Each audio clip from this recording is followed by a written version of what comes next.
नमस्कार दोस्तों, स्वागत है आपका आज की वीडियो में।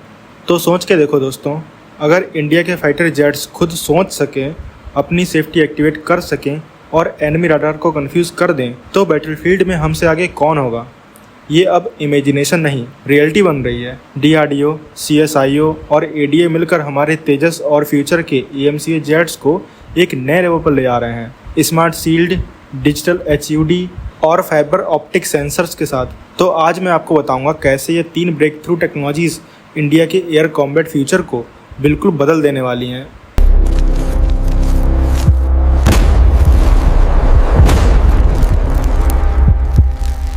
तो DRDO ने अपना एक और ब्रेक थ्रू प्रोजेक्ट लॉन्च किया है, SRK यानी स्वयं रक्षा कवच, जो बेसिकली एक advance airborne electronic warfare suit है।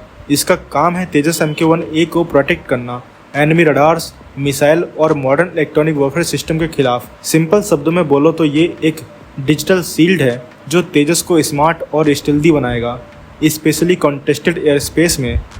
DRDO के ऑफिशियल्स के हिसाब से इस सिस्टम का फुल डिप्लॉयमेंट 2026 के एंड तक एक्सपेक्टेड है। अब ये सिस्टम इतना इम्पोर्टेंट क्यों है? तो देखो, तेजस जैसे लाइटवेट एयरक्राफ्ट को एक इंटीग्रेटेड और रिलायबल सेल्फ डिफेंस सिस्टम की ज़रूरत थी।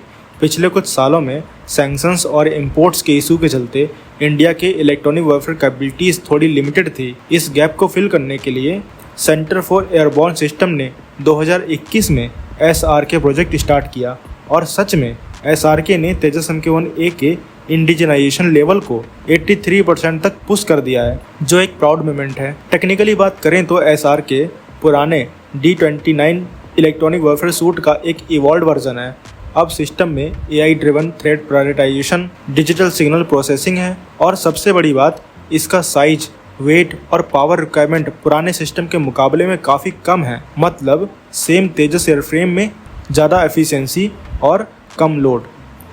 इसका आर्किटेक्चर भी काफ़ी यूनिक है। 2 मेजर कंपोनेंट हैं, एक फ्यूजलाज में एम्बेडेड रडार वार्निंग रिसीवर और एक underwing mounted advance self protection jammer pod.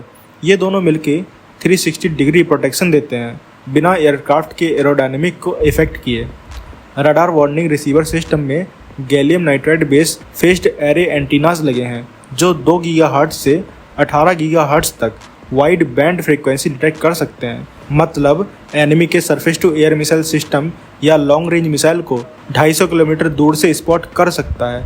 इस डेटा को उत्तम एस रडार के साथ फ्यूज करके तेजस अपने काउंटर मेजर्स इंस्टेंट ट्रिगर कर सकता है। दूसरी तरफ advance self protection jammer pod DRFM technology use करता है, जिससे ये एनिमी रडार को कंफ्यूज करता है, कभी फेक सिग्नल भेजकर, कभी उनके सिग्नल्स ड्राउन करके।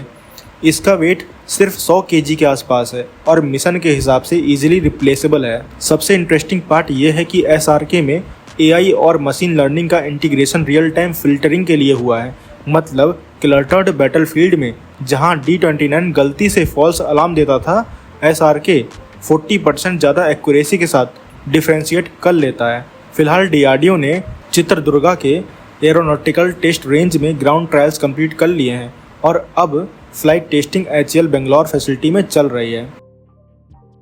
अगली खबर की बात करें तो CSIR के अंडर आने वाले CSIO यानी सेंट्रल साइंटिफिक इंस्ट्रूमेंट ऑर्गेनाइजेशन ने एक नेक्स्ट जनरेशन HUD यानी स्मार्ट हेड अप डिस्प्ले बनाने का प्रोजेक्ट स्टार्ट किया है, जो स्पेशली इंडिया के 5th जनरेशन फाइटर के लिए डिजाइन हो रहा है। ये प्रोजेक्ट उन एडवांस कंट्रीज जैसे इजराइल और UK के लेवल पर इंडिया को ले जा रहा है, जहां अब wave guide based head up display technology पर काम हो रहा है। Wave guide technology basically light या इलेक्ट्रोमैग्नेटिक वेव्स को एक स्पेसिफिक पाथ में चैनलाइज करती है, ताकि सिग्नल लॉस कम हो और क्लियरिटी ज़्यादा मिले। एविएशन में इस टेक्नोलॉजी का मतलब है पायलट के लिए एक शार्पर, क्लियरर और मोर रिस्पॉन्सिव डिजिटल डिस्प्ले, जिससे कॉम्बैट में रिएक्शन टाइम और सिचुएशन अवेयरनेस दोनों इम्प्रूव हो जाए।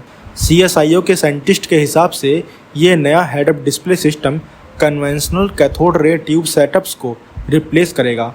मतलब पूरा सिस्टम डिजिटल होगा, 30% लाइटर और लगभग 50% ज़्यादा एनर्जी एफिशिएंट। डिस्प्ले में ट्रांसपेरेंट ग्लास प्लेट्स यूज होंगी इंस्टीड ऑफ बल्की लेंसेज, जिससे फिजिकल प्रोफाइल स्लिम और स्टिल्थ फ्रेंडली रहेगी। ये हेड अप डिस्प्ले सिर्फ फ्यूचर जेट्स के लिए नहीं बल्कि तेजस SU-30 MKI और जैगवार जैसे करंट प्लेटफॉर्म्स में भी इंटीग्रेट किया जा सकता है। सीनियर साइंटिस्ट आशीष गौरव ने कंफर्म किया है कि pre prototype demo already Indian air force को दिखाया जा चुका है। पूरा प्रोजेक्ट नेक्स्ट 2 ईयर में कंप्लीट होगा और उसके बाद इंटीग्रेशन ट्रायल स्टार्ट होंगे। ग्लोबल लेवल पर वेवगाइड मार्केट काफ़ी रैपिडली ग्रो कर रही है, अराउंड $1.5 बिलियन वर्ल्ड वाइड, जिसमें से $200 मिलियन सिर्फ इंडियन डिफेंस और एयरोस्पेस सेक्टर में एस्टिमेटेड है। मतलब पोटेंशियल बहुत बड़ा है और अगर इंडिया ने इस फील्ड में टाइमली प्रोग्रेस कर ली तो हम ग्लोबल सप्लायर के साथ कंपटीशन में आ सकते हैं। तो अब बात करते हैं एक और फैसिनेटिंग डेवलपमेंट की। ADA ने एक नई टेक्नोलॉजी पर काम स्टार्ट किया है जिसका नाम है FOSS यानी फाइबर ऑप्टिक सेंसिंग सिस्टम। ये एक ऐसी स्मार्ट सेंसिंग टेक्नोलॉजी है जो एयरक्राफ्ट के स्ट्रक्चर में स्ट्रेस, वाइब्रेशन और टेम्परेचर को रियल टाइम में डिटेक्ट करती है। समझो जैसे जेट अपना खुद का डॉक्टर बन गया हो जो अपनी हेल्थ कॉन्स्टेंटली मॉनिटर कर सकता हो। FOSS सिस्टम एयरक्राफ्ट के स्ट्रक्चरल हेल्थ मॉनिटरिंग के लिए एक गेम चेंजर है।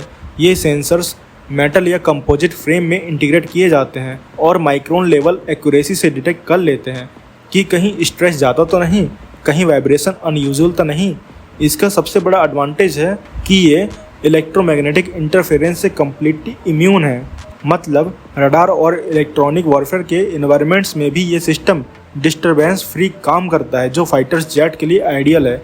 ये सिस्टम एक टेक्नोलॉजी पर बेस्ड है जिसका नाम है OFDR यानी ऑप्टिकल फ्रीक्वेंसी डोमेन रिफ्लेक्टोमेट्री। हेयर्स यानी बाल जैसी पतली ऑप्टिकल फाइबर्स एयरक्राफ्ट के फ्रेम में लगाई जाती हैं और ये फाइबर एक साथ हजारों सेंसर्स की तरह काम करती हैं। हर एक फाइबर प्लेन के अलग अलग हिस्सों से स्ट्रेस, वाइब्रेशन और टेम्परेचर्स का डेटा कलेक्ट करती है और इस डेटा से पायलट और ग्राउंड क्रू को एयरक्राफ्ट की एग्जैक्ट कंडीशन का रियल टाइम आइडिया मिल जाता है। सबसे बड़ा फ़ायदा ये है कि ये सिस्टम इलेक्ट्रॉनिक सिग्नल की जगह लाइट सिग्नल यूज़ करता है, इसलिए ये सेफ भी है और फास्ट भी।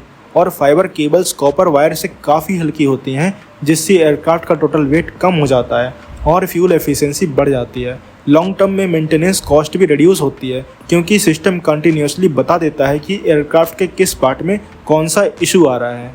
शॉर्ट में कहें तो FOSS एक रेवोल्यूशन है और ये एयरक्राफ्ट को स्मार्टर, लाइटर और सेफर बनाएगा। तो आप क्या कहोगे इस खबर के बारे में कमेंट सेक्शन में ज़रूर बताइए। मिलते हैं नेक्स्ट वीडियो में। Thanks for watching. जय हिंद, जय भारत। तो दोस्तों ये थी आज की डिटेल्ड अपडेट्स हमारे भारत के डिफेंस और इंटरनेशनल स्ट्रेटजीज़ के बारे में। अगर आपको ये वीडियो इन्फॉर्मेटिव लगा हो तो लाइक करें, शेयर करें और चैनल को सब्सक्राइब करना ना भूलें। आपका सपोर्ट हमें और बेहतर कंटेंट बनाने के लिए मोटिवेट करता है। मिलते हैं नेक्स्ट वीडियो में। थैंक्स फॉर वॉचिंग एंड जय हिंद, जय भारत।